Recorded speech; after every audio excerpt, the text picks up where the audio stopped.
The Midnight Puzzle. Read, imagine, learn English through stories.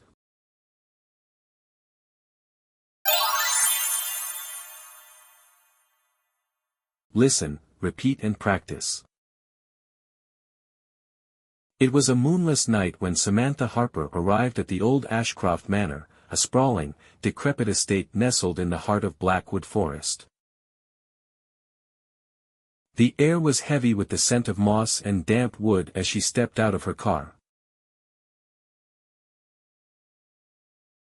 Samantha, a private investigator known for her uncanny ability to solve the unsolvable, had been summoned by an enigmatic letter. It simply read, "Come to Ashcroft Manor at midnight. Your expertise is needed." The creaking of the iron gates sent shivers down her spine as she entered the estate. The windows of the manor were dark, save for one, a faint flicker of candlelight in the study. Clutching her flashlight, Samantha made her way to the door, which surprisingly swung open with a mere touch. Inside, the air was thick with dust, and the silence was so profound it seemed almost alive. "Hello?" Samantha called, her voice echoing through the cavernous hall. There was no response. Following the light, she found herself in the study. A man sat slumped over the desk, his hand clutching a quill. On the desk lay a letter addressed to her, the ink still wet. "Miss Harper, by the time you read this, I will be gone. What you seek lies within these walls, but beware, nothing is as it seems. E. A. Blackwell." Her heart raced as she checked the man's pulse. Cold and lifeless. Edward Augustus Blackwell, the reclusive owner of Ashcroft Manor, was dead. The game begins. Suddenly, the grandfather clock struck midnight. The sound echoed ominously, and the room plunged into darkness. Samantha's flashlight flickered back on, revealing a symbol etched into the desk, a snake eating its own tail, the Ouroboros. "A riddle," Samantha muttered, scanning the room for clues. She noticed an ancient book partially pulled out from the shelf. Opening it, she found a map of the manor with one location circled, the library. The library was a labyrinth of towering shelves, each packed with dusty tomes. In the center stood a pedestal with a locked glass case containing a peculiar key. Beside it was a note. "To claim the key, answer this. I speak without a mouth and hear without ears. I have no body, but I come alive with wind. What am I?"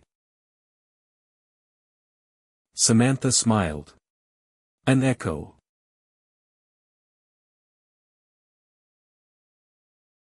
The glass case clicked open, and she retrieved the key. As she turned to leave, the sound of footsteps made her freeze.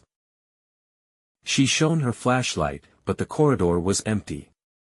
The feeling of being watched grew stronger. A hidden past. The key led her to the cellar, where she discovered a hidden passage. The air grew colder as she descended, and the walls narrowed until she reached a chamber lit by a single torch. In the center was a table with photographs, letters, and a locket.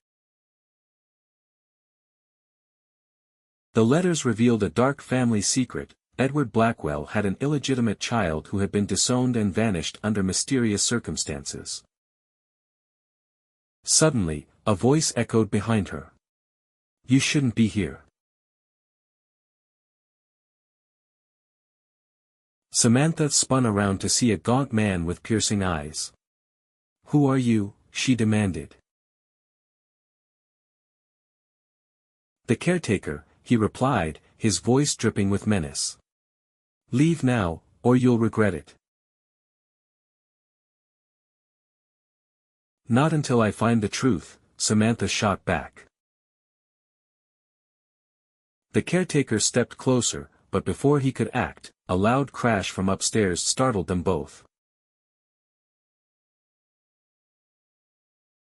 He disappeared into the shadows, leaving Samantha alone. The final twist.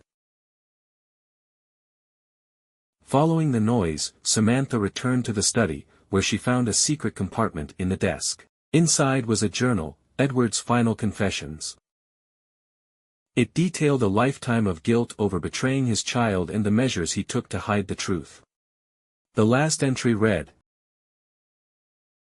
"They're coming for me.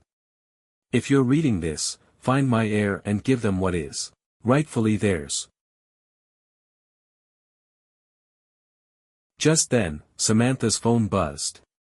A text from an unknown number read, "The Ouroboros never ends." The lights flickered, and the room began to shake. Books flew off shelves as the house groaned like a living creature. Samantha bolted for the exit but found herself in a different corridor. The manor was shifting, its walls closing in. Finally, she reached the front door, only to find the caretaker blocking her path.